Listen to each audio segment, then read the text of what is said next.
নমস্কার বন্ধুরা, শুভ সন্ধ্যা। কেমন আছো সবাই? আশা করছি সবাই ভালো আছো। আমরা খুবই ভালো আছি। দেখো, কর্ণাটকের কারবারি ব্রিজে একটা মেলা বসেছিল, আমরা চলে গেছিলাম মেলায়। তো এই মেলার ভিডিও আমি আগে অনেক দেখিয়েছি, কিন্তু কখনো ডিটেলসে দেখানো হয়নি যে কি কি পাওয়া যায় না পাওয়া যায়। আজকে এই ভিডিওতে সমস্ত কিছু দেখাবো। তো ফার্স্টে ঢুকেই চলে গেলাম যে সামনেই যেটা ছিল আর কি, নাকরদোলা। এটা যেরকম টয় ট্রেন, এখানে ছোট বড় সবাই চড়তে পারবে। তো আমরা এটাই উঠেছিলাম, সে ভিডিও তোমরা দেখতে পাবে। এই যে আমরা টয় ট্রেন চড়েছিলাম। আরও এখানে বিভিন্ন খেলনার জিনিস ছিল, যেমন বাচ্চাদের জন্য ছিল এরোপ্লেন, তারপরে গাড়ি, স্লিপার, আরও ছিল নাগরদোলা। তো চলো মেলাটা ঘুরে দেখা যাক। একটু একটু করে এগিয়ে যাই ভেতরের দিকে, মানে অনেক কেনাকাটা করার আছে। চলো একটু ভেতরের দিকে যাওয়া যাক, আর কি কি পাওয়া যায় এই মেলায়। তো বলতে বলতে চলে গেলাম ভেতরের দিকে। এখানে হচ্ছে রিং খেলা। আমরা ছোটোবেলায় দেখেছি ওই জিনিস রাখা থাকতো, তার মধ্যে রিং ভরতে হতো, কিন্তু এখানে নাম্বার লেখা আছে জিনিসের গায়ে, সেই নাম্বারগুলো লেখা আছে, যেটা তুমি বাঁধাতে পারবে সেটাই পাবে।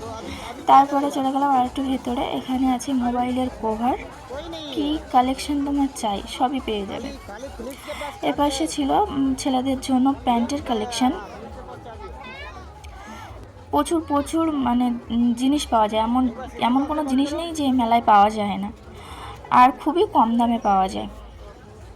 তো চলো আর একটু ভেতরের দিকে যাওয়া যাক। এখানে ছিল মেয়েদের জন্য টপের কালেকশন। এখানে হচ্ছে ঘড়ি, ছেলে মেয়ে বাচ্চা সবাইয়ের জন্য পাওয়া যায়।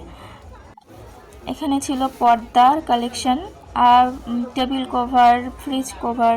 এখানে ছিল মেয়েদের কুর্তির কালেকশন। এখানে কসমেটিকের কালেকশন, আর এখানে ছেলেদের প্যান্ট জামা আর কি। তো কত সুন্দর সুন্দর জিনিসপত্র। এখানে ছিল ড্রাই ফ্রুটস, পাশে ছিল ছোট ছোট মানে কানের দুলের কালেকশন। এখানে ছিল ব্যাগের কালেকশন, এখানে হারের কালেকশন, এখানে জুতোর কালেকশন। মানে কোনটা ছেড়ে কোনটা নেবে বুঝতে পারবে না, চোখ ধাঁধিয়ে যাবে একেবারে। আমি শুধু ভাবছিলাম যে কোনটা ছেড়ে কোনটা নেব। তো চলো, এখানে বাচ্চাদের ড্রেসের কালেকশন, সব 250 করে। তো কেমন লাগলো আজকে ভিডিওটা অবশ্যই কমেন্টে জানাতে ভুলবে না। তো আজকে পর্যন্তই।